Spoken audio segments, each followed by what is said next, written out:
Welcome है सभी का। आई होप आप सभी स्वस्थ होंगे, मस्त होंगे, तंदुरुस्त होंगे। साथियों, आज हम क्लास सेवन्थ की मैथ्स को शुरू करने जा रहे हैं। एनसीईआरटी क्लास सेवन्थ मैथ्स का पहला जो चैप्टर है वो है पूर्णांक, यानी कि पूर्ण संख्याएं। तो आज हम पूर्णांक से संबंधित, जो इंटीजर्स से संबंधित जो महत्वपूर्ण बातें हैं उनको पढ़ेंगे। इसके बाद हम इनके जो प्रश्न हैं, इनकी जो प्रश्नावली है उनको हल करेंगे। तो साथियों, आज का जो अपना टॉपिक है वो है इंटीजर्स यानी कि पूर्णांक। और एनसीईआरटी का जो नया सिलेबस है साथियों, उसमें इस बार एनसीईआरटी ने सत्र 2023-24 के लिए 30% जो सिलेबस है वो रिड्यूस कर दिया है। तो हम अपनी जो क्लास है वो नए पाठ्यक्रम, नए सिलेबस के अकॉर्डिंग शुरू करने जा रहे हैं। चैप्टर 1 जो कि इंटीजर्स है यानी कि पूर्णांक है, ये अपना आज का पहला टॉपिक होगा। साथ सबसे पहला जो प्रश्न है वो यही है कि पूर्णांक किसे कहते हैं, यानी कि इंटीजर्स क्या होते हैं। देखिए साथियों, प्राकृत जो संख्याएं हैं उसके बारे में हमने 6th क्लास में पढ़ लिया था, ठीक है। जो 1, 2 एंड सो ऑन, ये नेचुरल नंबर होते हैं साथियों। पूर्णांक में क्या होगा कि जो पॉजिटिव प्राकृत संख्याएं हैं, जैसे कि धनात्मक प्राकृत संख्याएं, यानी कि 1, 2 एंड सो ऑन, ये जो है वो सभी धनात्मक प्राकृत संख्याएं हैं। और ऋणात्मक प्राकृत संख्याएं हम लिख सकते हैं -1, -2, -3, और इस प्रकार ये चलती रहेगी। और इसके अलावा शून्य, इन तीनों को अगर मिला दें तो संयुक्त रूप से इसे हम क्या कहते हैं साथियों? पूर्णांक कहते हैं, इंटीजर्स कहते हैं। यानी कि पूर्णांक में जीरो भी होगा और धनात्मक जो प्राकृत संख्याएं हैं वो होगी। इसके अलावा ऋणात्मक प्राकृत संख्याएं भी इसके अंदर होगी। सिंपल भाषा में अगर हम कहें साथियों, तो प्राकृत संख्याएं, पॉजिटिव, नेगेटिव और शून्य मिलकर ही इंटीजर्स बनते हैं, यानी कि पूर्णांक बनते हैं। पूर्णांक को अगर हम तोड़ते हैं साथियों, तो पूर्ण अंक, यानी कि जो पूरे अंक हैं, मतलब फ्रैक्शंस को छोड़कर, जो दशमलव संख्याएं हैं, जो भिन्न संख्याएं हैं, उनको छोड़कर जो संख्याएं हैं उनको हम पूर्णांक कहते हैं। पूर्णांकों में फ्रैक्शंस यानी कि दशमलव संख्याएं सम्मिलित नहीं होती है। अब हम आगे बढ़ते हैं साथियों। पूर्णांकों का योग हम सबसे पहले बात करते हैं कि पूर्णांकों का जो योग है वो कैसा होगा। पूर्णांकों का योग, इनकी जो प्रॉपर्टीज है पूर्णांकों की, उसकी हम बात कर रहे हैं साथियों। पूर्णांकों का योग कैसे होगा, इंटीजर्स का जो योग है वो कैसे होगा। इसमें हमें ये ध्यान रखना कि एक पूर्णांक में अगर किसी धनात्मक पूर्णांक को जोड़ते हैं, एक पूर्णांक है और उसमें अगर किसी धनात्मक पूर्णांक को जोड़ते हैं साथियों, तो हम संख्या रेखा पर दाईं ओर बढ़ते हैं साथियों, दाईं ओर बढ़ेंगे संख्या रेखा पर। क्योंकि अभी हमने ये देखा था पीछे कि पूर्णांकों को साथियों हम संख्या रेखा पर दर्शा सकते हैं। पूर्णांकों को इस प्रकार से हम संख्या रेखा पर दर्शा सकते हैं। अभी हम ये लिख रहे हैं कि एक पूर्णांक में, जैसे कोई पूर्णांक लिया और इसमें एक धनात्मक पूर्णांक यानी कि +4 को जोड़ दिया, तो इसको हम लिखेंगे साथियों 3 + 4 यानी कि 7। अब संख्या रेखा पर हम कहाँ गए हैं? 0, 1, 2, 3, 4, 5, 6, 7, ये अपने सभी पूर्णांक है जिनको संख्या रेखा पर दर्शाया है। हम इधर माइनस में भी दर्शा सकते हैं साथियों। 3 में 4 को जोड़ा, पहले हम यहाँ थे और इसमें 4 और जोड़ दिए, ये 4 हमने जोड़ दिए तो हम यहाँ पर आ गए। तो हम किधर बढ़े हैं? राइट हैंड साइड की ओर बढ़े हैं।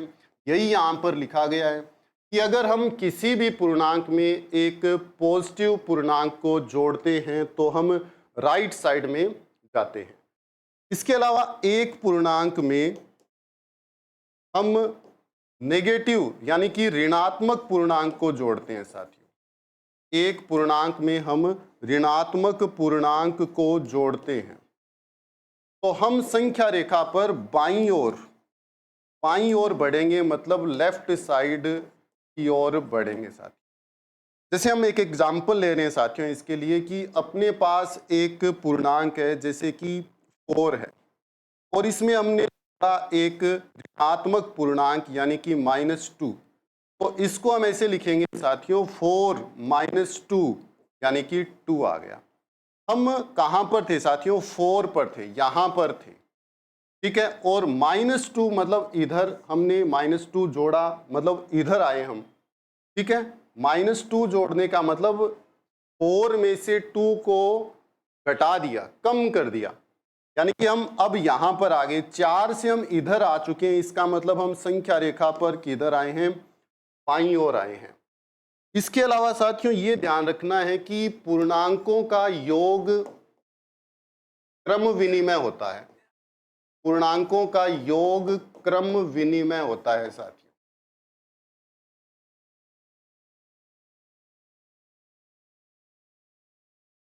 क्रम विनिमयता का क्या अर्थ होता है कि अगर हम a प्लस बी करते हैं और फिर b प्लस a करते हैं, हम पहले a में b को जोड़ा और उसके बाद b में a को जोड़ा, और अगर ये बराबर आता है तो इसे हम कहते हैं क्रम विनिमयता।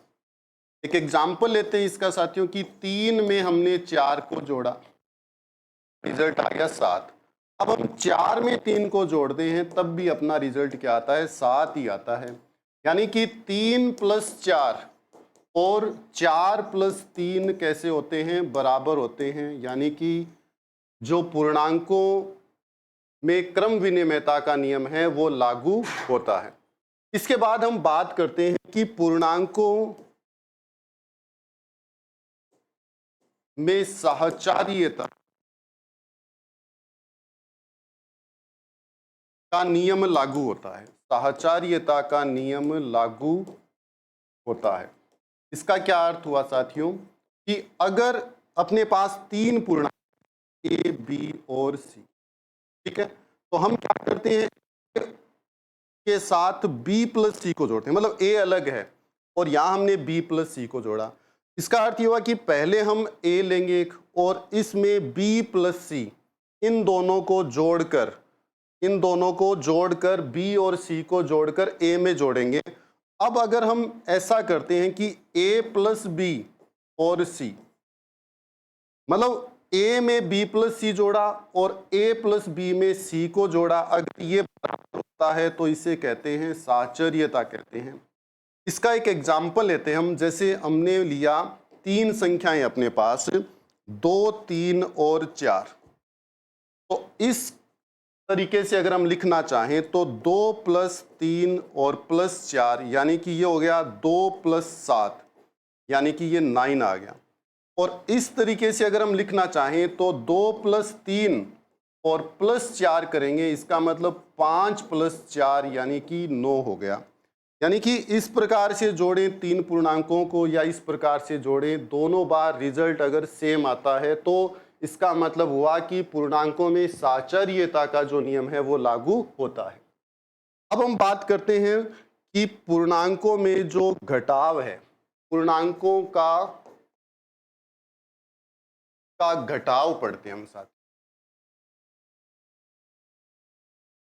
इसमें पहली चीज ये ध्यान रखनी है कि एक पूर्णांक है साथियों, किसी भी पूर्णांक में से घटाना है धनात्मक पूर्णांक को, किसी भी पूर्णांक में से धनात्मक पूर्णांक को माइनस करना है। एक पूर्णांक है, ठीक है, जैसे अपने पास एक पूर्णांक 5 हुआ, इसमें से माइनस करते हैं धनात्मक पूर्णांक यानी कि 3, तो इसको हम लिखेंगे 5 - 3 यानी कि 2। यानी कि हम संख्या रेखा पर इसको दर्शाना चाहें कि 0, 1, 2, 3, 4 और 5। 5 में यहां थे हम साथियों, इसमें से 3 माइनस किया, 3 माइनस करने पर हम यहां पहुंच गए हैं। यानी कि ऐसा अगर हम करते हैं, पूर्णांक में से धनात्मक पूर्णांक को घटाते हैं तो हम संख्या रेखा पर किधर खिसकते हैं? बाईं ओर खिसकते हैं। एक पूर्णांक में से एक धनात्मक पूर्णांक को घटाने पर, माइनस करने पर हम संख्या रेखा पर बाईं ओर खिसक जाती है साथियों। अब दूसरी बात कि अगर एक पूर्णांक में से हम ऋणात्मक पूर्णांक को घटाते हैं, एक पूर्णांक है अपने पास, कोई भी पूर्ण संख्या है, इसमें से माइनस करते हैं हम एक ऋणात्मक पूर्णांक को। एक एग्जाम्पल लेते हैं साथियों कि हम संख्या रेखा पर किधर जाएंगे, 8, इसमें से माइनस किया -2 को, ये -2 एक ऋणात्मक पूर्णांक है साथियों। अब ये जो माइनस और अंदर वाला माइनस है, इन दोनों का मल्टीप्लाई होगा साथियों। माइनस माइनस मल्टीप्लाई करते हैं तो प्लस आएगा, 8 + 2 10 हो गया। यानी हम पहले 8 पर थे, अब इसमें से जब एक ऋणात्मक पूर्णांक को माइनस कर दिया तो हम 10 पर पहुंच गए। यानी कि हम संख्या रेखा पर किधर खिसकते हैं साथियों, दाईं ओर खिसकते। क्लियर है सभी साथियों को, संख्या रेखा पर हम कहाँ खिसकेंगे, दाईं ओर खिसकेंगे। ये अपने पास क्या था, पूर्णांकों का यानी कि पूर्ण संख्याओं का घटाव था। अब हम बात करते हैं पूर्णांकों के गुणनफल की, पूर्णांकों का गुणनफल।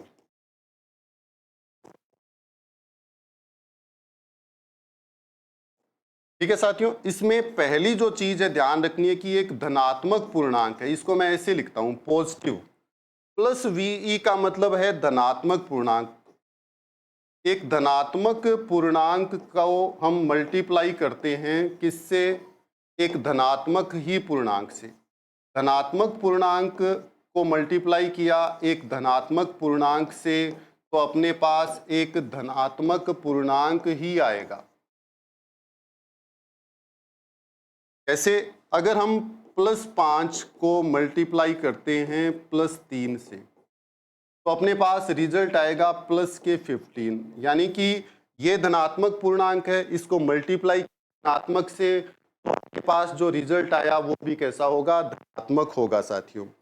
इसके बाद हम क्या करते हैं साथियों कि एक धनात्मक पूर्णांक को, एक पॉजिटिव पूर्णांक को मल्टीप्लाई करते हैं हम एक नेगेटिव पूर्णांक से, तो अपने पास जो रिजल्ट आएगा वो नेगेटिव आएगा साथियों, यानी कि ऋणात्मक पूर्णांक आएगा। कैसे कि अपने पास एक पूर्णांक है +5 धनात्मक है और एक पूर्णांक है -3 ये ऋणात्मक है साथियों। इसके साथ प्लस चिन्ह है और इसके साथ माइनस चिन्ह है। प्लस को जब माइनस से मल्टीप्लाई करते हैं तो माइनस आता है, 5 को 3 से मल्टीप्लाई करेंगे तो 15 आता है। यानी कि एक पॉजिटिव और एक नेगेटिव, एक धनात्मक पूर्णांक और एक ऋणात्मक पूर्णांक का जो गुणनफल है वो ऋणात्मक पूर्णांक होता है साथियों। इसके बाद साथियों दो नेगेटिव, दो ऋणात्मक पूर्णांकों का गुणनफल सदैव धनात्मक होता है साथियों, ध्यान रखेंगे। दो ऋणात्मक पूर्णांकों का गुणनफल, जैसे -3 को मल्टीप्लाई करते हैं -2 से तो माइनस का माइनस से मल्टीप्लाई होगा साथियों, ये प्लस आ जाएगा, 3 का 2 से मल्टीप्लाई होगा यानी कि 6 आ जाएगा। ये था पूर्णांकों का गुणनफल। अब हम बात करते हैं पूर्णांकों के भागफल की। पूर्णांकों का भागफल, देखिए साथियों पूर्णांकों का जो भागफल है वो क्रम विनिमय नहीं होता है साथियों। क्रम विनिमय, योग तो क्रम विनिमय होता है, ठीक है, इसके अलावा भाग जो है वो क्रम विनिमय नहीं होता है। क्या अर्थ हुआ इसका, देखिए कि हम a में b का भाग देते हैं और फिर b में a का भाग देते हैं तो ये दोनों भाग बराबर नहीं होते हैं। फॉर एग्जाम्पल हमने 9 में 3 का भाग दिया, ठीक है साथियों, तो अपना रिजल्ट आया 3, परंतु जब हम 3 में 9 का भाग देंगे तो अपना रिजल्ट आएगा 1/3। यानी कि 9/3 और 3/9 आपस में बराबर नहीं है। 9/3 और 3/9 आपस में बराबर नहीं है। इसका मतलब पूर्णांकों का जो भागफल है वो क्रम विनिमय नहीं होता। इसके अलावा साथियों ये ध्यान रखेंगे कि किसी भी पूर्णांक में अगर 0 का भाग देंगे, कोई भी पूर्णांक है जैसे कि 8, इसमें 0 का भाग देंगे तो साथियों 0 का भाग देने पर जो भागफल है वो अनंत होता है। अनंत का मतलब जिसे परिभाषित न किया जा सके, मतलब 0 का भाग देने पर हम उसको परिभाषित नहीं कर सकते, परिभाषित नहीं किया जा सके।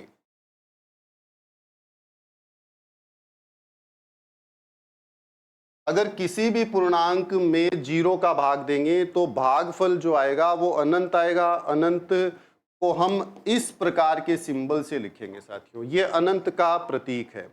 इसके अलावा साथियों कोई भी पूर्णांक है, कोई भी पूर्णांक है उसमें 1 का भाग देते हैं, 1 से डिवाइड करते हैं तो वही पूर्णांक प्राप्त हो जाएगा। जिस पूर्णांक में हमने 1 का भाग दिया है वही पूर्णांक प्राप्त होगा। इसके एग्जाम्पल लेते हैं हम 2 साथियों। जैसे 5 को डिवाइड किया 1 से तो साथियों 5 ही आएगा, और -5 को 1 से डिवाइड करते हैं तो साथियों -5 ही आएगा।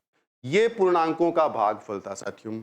इसके अलावा पूर्णांकों की एक और विशेष बात ध्यान रखनी है कि एक पूर्णांक में अगर दूसरे पूर्णांक को जोड़ते हैं साथियों तो पूर्णांक ही प्राप्त होगा।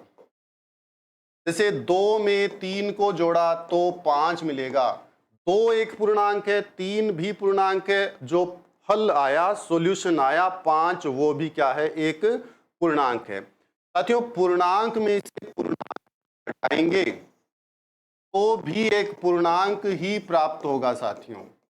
फॉर एग्जाम्पल 8 एक पूर्णांक है, इसमें से 6 को माइनस किया, 6 भी एक पूर्णांक है, तो रिजल्ट आया 2, ये भी क्या एक पूर्णांक है साथियों।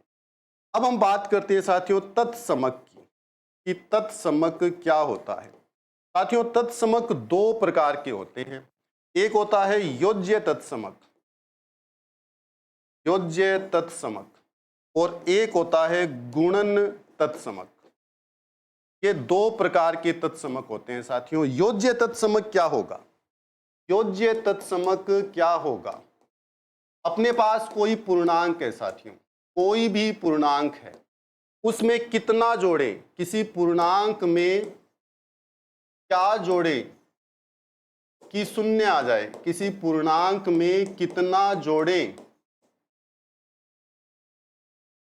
कि शून्य प्राप्त हो,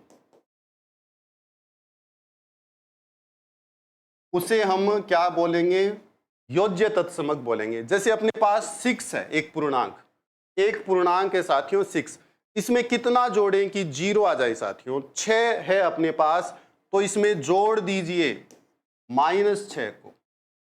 जो हमने जोड़ा है वो योज्य तत्समक कहलाता है साथियों। 6 का योज्य तत्समक -6 होगा। 5 में कितना जोड़ें कि 0 आ जाए, -5 जोड़ दीजिए साथियों, ये हो जाएगा 6। इस प्लस का साथियों इस माइनस से मल्टीप्लाई हुआ माइनस, और आगे भी कौन है 6, 6 - 6 यानी 0, यानी कि 6 में -6 को जोड़ा तो 0 आया। तो 6 का योज्य तत्समक, 6 का योज्य तत्समक क्या होगा साथियों, -6 होगा। और 5 का योज्य तत्समक क्या होगा, -5 होगा। ए का योज्य तत्समक, ए का योज्य तत्समक साथियों -a हो जाएगा। मतलब जो भी पूर्णांक दिया है उसको माइनस से मल्टीप्लाई कर दो। फॉर एग्जाम्पल जैसे अपने पास -a है, -a का योज्य तत्समक, तो इसको माइनस से मल्टीप्लाई कर देंगे साथियों तो आ जाएगा +a।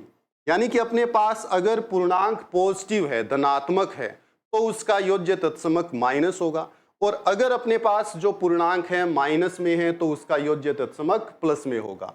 नेक्स्ट अपना गुणन तत्समक साथियों। गुणन तत्समक क्या होता है कि वह संख्या जिससे गुणा करने पर, वह संख्या जिससे गुणा करने पर 1 आ जाए, वह संख्या जिससे गुणा करने पर 1 आ जाए, उसे क्या कहते हैं, गुणन तत्समक। जैसे 7 एक संख्या है साथियों, कितने मल्टीप्लाई करें कि 1 आ जाए, 1/7 से, क्योंकि 7 और 7 अब क्या होगा साथियों, कैंसिल हो जाएंगे, ये +7 ये भी +7, रिजल्ट कितना आ गया, 1 आ गया। तो 7 का गुणन तत्समक, 7 का गुणन तत्समक क्या होगा साथियों, 1/7 होगा। ए का गुणन तत्समक, ए का गुणन तत्समक 1/a हो जाएगा साथियों। मतलब जो भी अपने पास पूर्णांक है, जो भी पूर्णांक है साथियों, उसको 1/a कर दो। यानी कि कोई भी पूर्णांक है उसका इनवर्स, उसका व्युत्क्रम, उसका उल्टा ही उसका गुणन तत्समक होता है। तो साथियों आज के लिए इतना ही। आई होप आप इस वीडियो में सब कुछ बहुत अच्छे से समझ गए होंगे। मिलते हैं एक नई वीडियो में आगे की इंफॉर्मेशन के लिए। तब तक सभी साथियों का बहुत बहुत धन्यवाद। जय हिंद, जय भारत।